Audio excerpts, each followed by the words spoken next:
Este episódio é o terceiro da nossa série sobre raça. Se você ainda não ouviu os dois anteriores, recomendo bastante que ouça.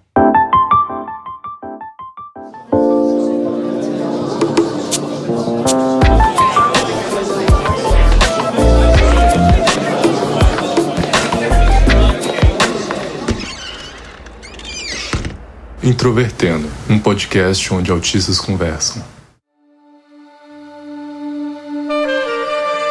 O professor Milton Santos, que nasceu em 1926 e morreu em 2021, é reconhecido mundialmente como um dos maiores geógrafos brasileiros. Em um texto de 2000 chamado Ser Negro no Brasil Hoje, ele disse: A naturalidade com que os responsáveis encaram a discriminação, o racismo e o preconceito é indecente, mas raramente é adjetivada dessa maneira. Trata-se na realidade de uma forma de apartheid brasileira, contra a qual é urgente reagir se realmente desejarmos integrar a sociedade brasileira de modo que, no futuro próximo, ser negro no Brasil seja também ser plenamente brasileiro no Brasil. Com base nessa reflexão, começamos a pensar nas formas como a questão negra está intrincada com o nosso país, seja pela cultura, mas também ao longo da história. Meu nome é Thiago Abreu e esta é a terceira parte da reportagem Raça. Bom, então, Luana Tolentino, eu sou educadora, né? Sou formada em História e desde 2008 atuo como professora da educação básica e aí eu fiz uma pausa, né? Dei aula em escolas de ensino público, escolas públicas de ensino fundamental e médio até Neste 2019. contexto, ela fez um panorama da luta antirracista no Brasil e explicou para nós o porquê a questão do racismo não é apenas um detalhe dentro da nossa sociedade. É um equívoco grande achar, né, que está tudo bem, que o preconceito se dá somente de maneira velada, né? A gente tem visto cotidianamente, diariamente, manifestações cada vez mais violentas de racismo, seja por parte da polícia, né, essa coisa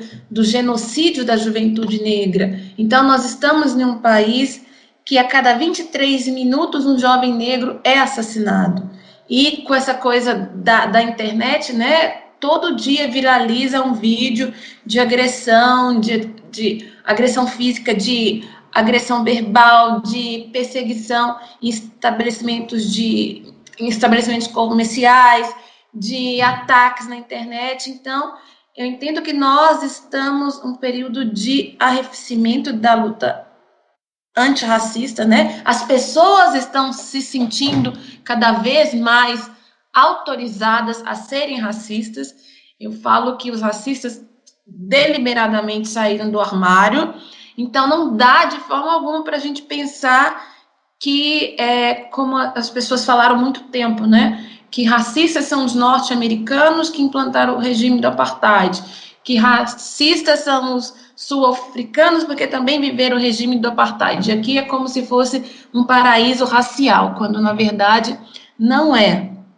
Então, há mais de um século e meio quase, os sujeitos negros, por meio de iniciativas individuais ou coletivas, têm denunciado os impactos do racismo na caminhada dos sujeitos negros. Então, nós vivemos em uma sociedade em que nega a esses sujeitos o direito à educação, à saúde, à moradia, que nega a mobilidade social desses sujeitos, né? O professor Kabengele Munanga, ele fala: no Brasil a pobreza tem cor, a pobreza é negra. Então, a maioria da população pobre em estado de miséria nesse país é a população negra. E aí, com a questão da pandemia, isso se torna ainda mais evidente, né? Porque quando pegamos os números da Covid-19, é a população negra que tem apresentado os maiores índices de mortalidade.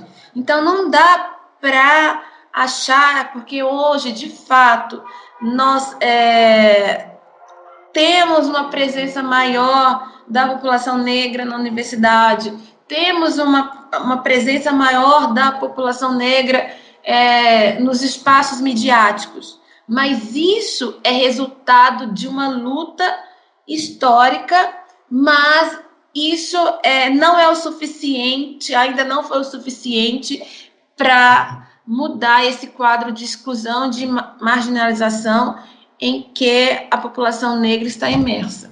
Luana aponta que a expressão lugar de fala foi deturpada para ser o lugar do conforto, da omissão diante das injustiças que ocorrem no cotidiano. Quando se pensa no lugar de fala, é o lugar social que a pessoa ocupa. Então, eu não sou autista, mas isso não me impede de aprender, de estudar sobre autismo. Eu posso falar do ponto de vista de quem estuda. Eu não posso falar do ponto de vista de quem vive, de quem sente, né? Mas isso não me silencia, não me mobiliza.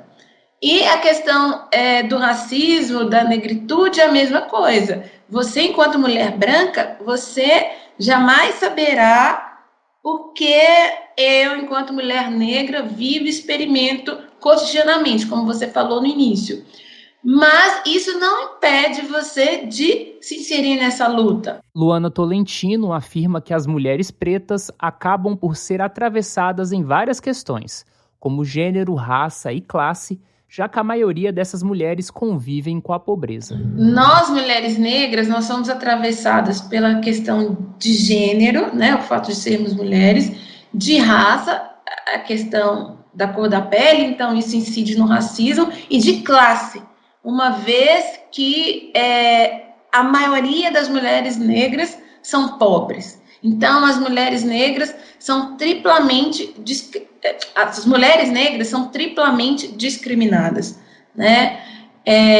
Então, quando você traz ainda essa perspectiva da deficiência, embora não seja o meu campo de estudo, o meu campo de atuação, eu posso falar com muita tranquilidade que essa mulher vai encontrar ainda mais dificuldade para acessar os bens públicos, né? Então, como você falou, o SUS, a gente sabe as dificuldades que a pessoa com deficiência encontra para acessar a educação, as salas de aula. Então, quando a gente pega essas... E como ser antirracista? O brasileiro é um povo que não se assume racista. Então, eu não sei se você lembra daquela pesquisa da Folha de São Paulo, lá na década de 90, em que o resultado foi o seguinte: quando é perguntado se você é racista, 95% disse que não, 95%, 98% disse que não. Agora, você conhece uma pessoa racista? 100% disse que conhece. Então, racista é sempre o outro, né? Então é isso, eu acho que é um momento, é urgente, já passou da hora de reconhecer quão racistas somos. É duro dizer isso, né? Mas pensando que vivemos numa sociedade extremamente racista, o racismo está em nós também. Então é reconhecer e, a partir desse reconhecimento, pensar, refletir de que maneira pode-se contribuir para a superação, para a extinção do racismo.